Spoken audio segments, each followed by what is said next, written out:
It's very well established that we Westerners are not quite as happy as we should be. Why are we so miserable? Why are we always complaining? Want to find out?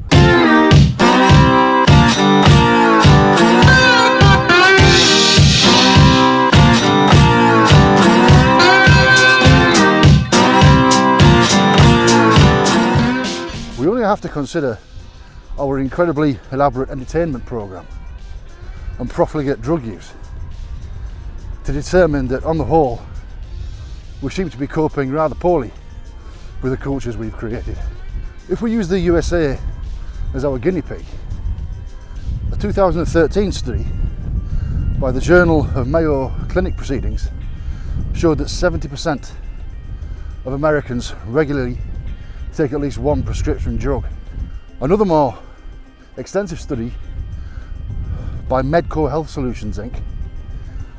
discovered 20% take at least one drug to relieve a psychiatric condition, and that figure rises to 25% for women. No wonder anti-anxiety medications like Xanax and Valium and Ativan have become household names. Of course, this is all before we even begin to look at the self-medication from other drugs like caffeine and nicotine and alcohol. Not to mention the legion of similarly accessible illegal ones, which essentially do the same thing. They serve to augment our treasured breaks from the hamster wheel.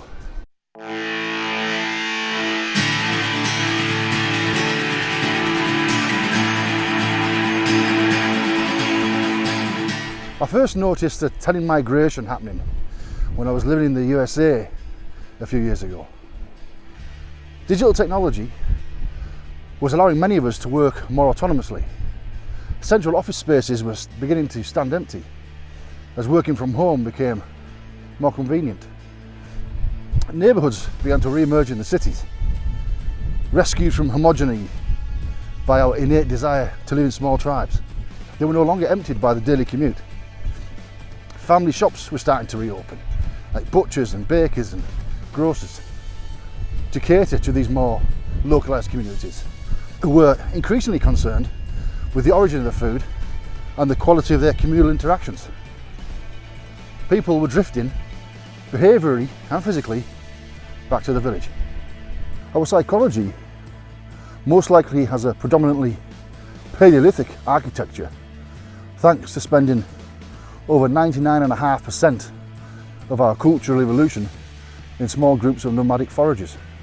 To put this in a more relatable perspective, if the 2.5 million year history of our genus was transposed into a single 25-year lifespan, because it makes the sums easier, imagine a 25-year-old dude. He's been living in the wild all his life, no house, 25 years of exploring, foraging and hunting. Well, he built a house and started farming 3.5 days ago. He became a Christian 17 hours ago. He encountered Islam 4 hours after that. He got the internet, this subversive conduit to the entirety of humankind's knowledge, 10 minutes ago. Probably the most salient reason for this migration is to provide a more healthy environment for our kids.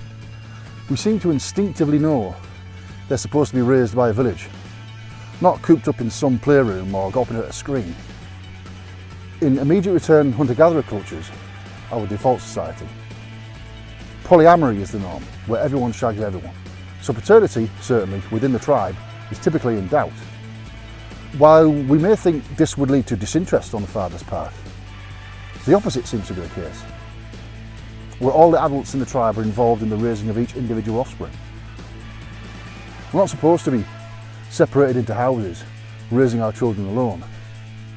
No wonder we think it's difficult.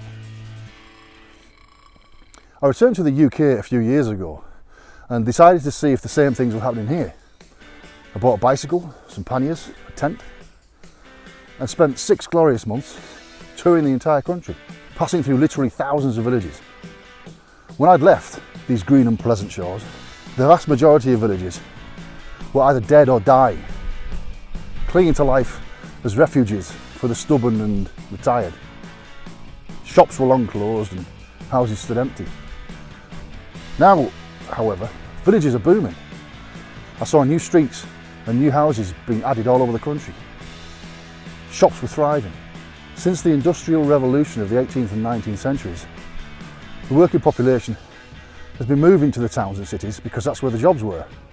Now, technology is allowing us to move back. I could literally count the number of destitute villages on one hand. Curiously, the consequence of city crowding is isolation. The more numerous we are, the less we interact, always seeking to balance that magical personal tally of around 150 meaningful relationships. A number first identified by the anthropologist Robin Dunbar. This is something I've noticed as I've travelled. Out in the countryside, where people are fewer and further between, we talk to each other far more readily. And as I approach conurbations, these communications noticeably reduce in frequency and depth. And then, on the other side of the town, you start talking to people again. It's very strange. Small integral communities are the crucible in which the majority of our psychology evolved. So it's no wonder we cherish small communal groups so. Such friendly social interdependencies are difficult to reproduce in crowded cities, and neighbourhoods are the closest facsimile.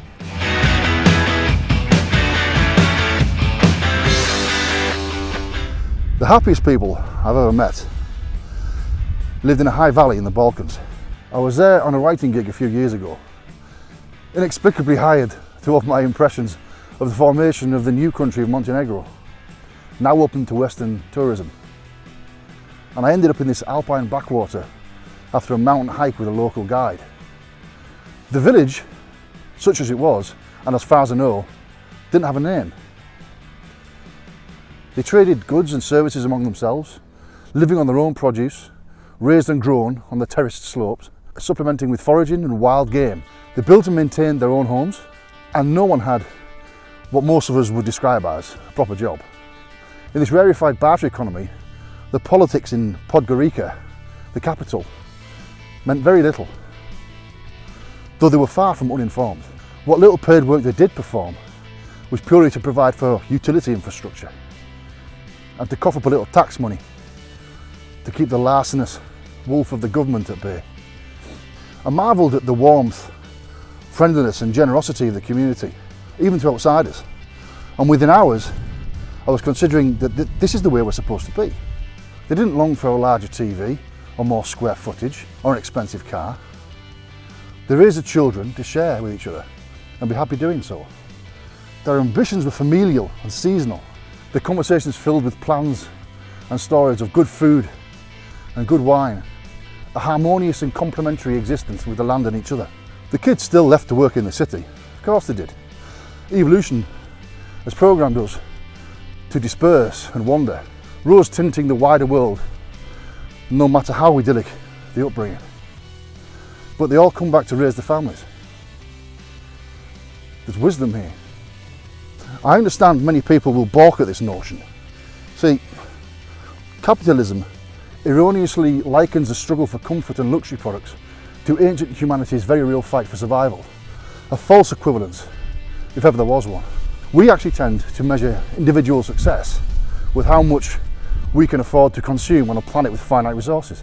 In hunter-gatherer societies, such selfish attitudes are ostracised and cast out, cut from the tribe like a cancer. In the Paleolithic, we ate those people. Back on the bicycle tour, I found many long-term village residents weren't too keen on interlopers from the city. They didn't disparage the newly arrived personally, but they certainly commented on their lack of integration with the community. At least, in their opinion. It seems a lot of recent transplants treated village life simply as a fetching backdrop to an insular urban lifestyle. So as a consequence, their behaviour didn't change much. When I asked the disgruntled people to be more specific, the most common complaint was the newcomers didn't introduce themselves to their neighbours when they moved in, and they didn't visit the village pub with the required frequency. These are hardly grounds for breaking out the burning pitchforks, but merely, I felt, integration in the teething stage. We don't integrate when we travel on holiday either, on vacation. We tend to cocoon ourselves in hotel resorts and on guided tours and in air-conditioned conveyances. We hesitate to drink deeply of the culture. We prefer to sip on the highlights. Thus we don't get to digest anything. We view them as a curiosity, like visiting a zoo, and then we return to the treadmill mundanity of our regular existence. And in the places we travel to, where tourism is an industry, we experience a culture's commercial phase, not its nuts and bolts. When Mark Twain wrote,